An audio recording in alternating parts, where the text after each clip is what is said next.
Saat kita berhadapan dengan kesusahan, yang seringkali kerap dilakukan adalah menyalahkan.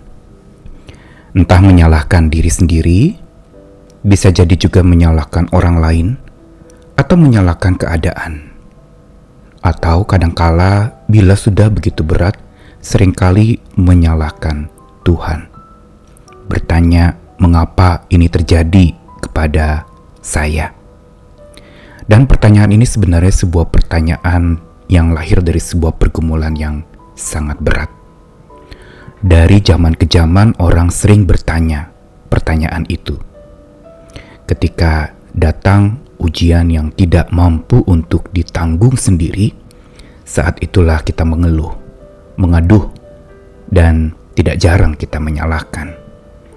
Padahal sebenarnya tindakan menyalahkan sama sekali bukan jalan keluar.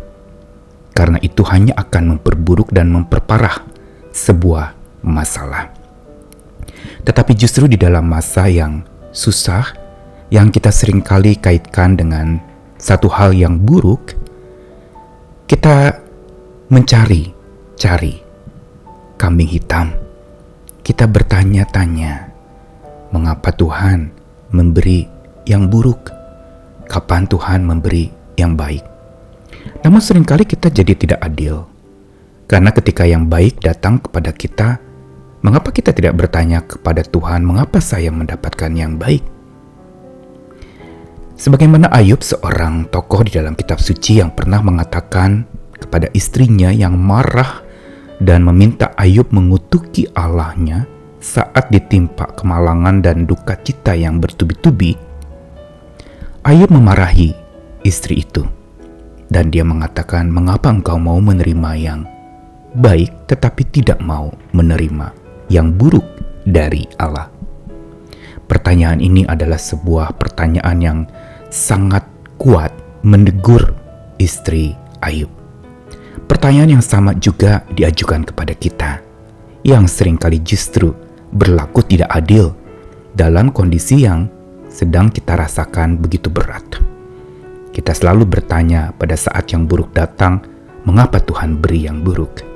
Tapi ketika yang baik datang, kita lupa bertanya, mengapa Tuhan memberiku yang baik ini?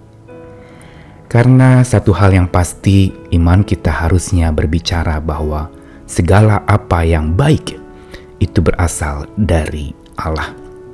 Hanya Dia yang memberi yang terbaik. Dan hanya yang baik sajalah yang Ia akan dan mau berikan. Saya Nikolas Kurniawan menemani di dalam Sabda Tuhan hari ini dari Yakobus 1 ayat 13-17. Sebuah kitab yang syarat pesan-pesan hikmat. Apabila seseorang dicobai, janganlah ia berkata pencobaan ini datang dari Allah. Sebab Allah tidak dapat dicobai oleh yang jahat, dan ia sendiri tidak mencobai siapapun. Tetapi tiap-tiap orang dicobai oleh keinginannya sendiri, karena ia diseret dan dipikat olehnya. Dan apabila keinginan itu telah dibuahi, ia melahirkan dosa. Dan apabila dosa itu sudah matang, ia melahirkan maut. Saudara-saudara yang kukasihi, janganlah sesat. Sebab pemberian yang baik dan setiap anugerah yang sempurna datangnya dari atas, diturunkan dari Bapa segala terang. Padanya tidak ada perubahan atau bayangan karena pertukaran. Kitab Yakobus, kitab yang penuh pesan-pesan bijak, hal-hal praktis di dalam seseorang menjalani kehidupan iman percayanya kepada Tuhan. Menegur dan mengingatkan orang-orang yang seringkali ketika berhadapan dengan masalah, kesusahan, atau ketika dia sedang merasa dicobai lewat kesusahan itu, Yakobus menegur dengan mengatakan, jangan berkata itu datang dari Allah. Teguran ini berangkat dari orang-orang yang mempertanyakan Allah pada saat ia mengalami duka cita dan malapetaka. Padahal Yakobus ingin mengatakan bahwa Allah tidak pernah melakukan hal yang buruk. Allah tidak dapat dicobai oleh yang jahat, dan ia sendiri tidak mencobai siapapun. Memang kisah Yesus dicobai itu sungguh terjadi di dalam kitab suci. Tetapi ia tidak dapat jatuh di dalam pencobaan itu. Ia bisa dicobai, tapi ia tidak pernah bisa jatuh oleh pencobaan itu. Dan ia pun tidak pernah mencobai siapapun. Ini yang perlu digarisbawahi dalam iman percaya kita, bahwa Tuhan tidak pernah memberi yang buruk. Kalaupun hal buruk itu terjadi, sebenarnya itu saat untuk kita memeriksa diri. Sebagaimana yang Yakobus katakan bahwa tiap-tiap orang dicobai oleh keinginannya sendiri. Ia diseret dan dipikat oleh keinginannya sendiri. Dan bila itu telah dibuahi, akan melahirkan dosa, dan bila dosa sudah matang, melahirkan maut. Dengan kata lain, Yakobus ingin mengatakan bahwa pada saat hal buruk terjadi, lebih baik kita periksa diri. Jangan salahkan siapa-siapa, termasuk salahkan Allah, atau bertanya mengapa Allah memberikan yang buruk. Teguran keras lagi Yakobus ingatkan, hal itu adalah hal yang sesat. Karena dia katakan, saudara-saudara yang kukasihi, janganlah sesat. Yakobus mengingatkan bahwa semua hal yang baik dan yang sempurna itu dari atas.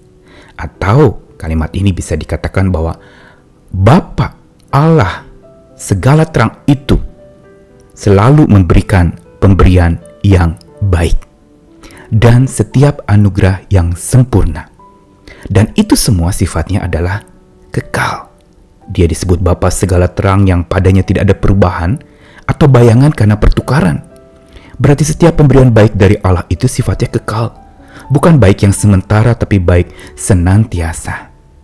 Karenanya pada saat dimana kita berhadapan dengan masalah-masalah, kesusahan, malapetaka, perkabungan, duka cita, peperangan, dan konflik di dalam hidup kita, ingat, jangan tanya mengapa Tuhan beri hal buruk pada kita. Karena hanya daripadanya lah hal baik itu berasal.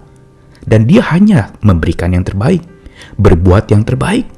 Dan hanya oleh dia juga yang maha baik, kita mampu melihat dan menemukan hal baik yang kekal di balik hal buruk yang serba sementara dan fana itu.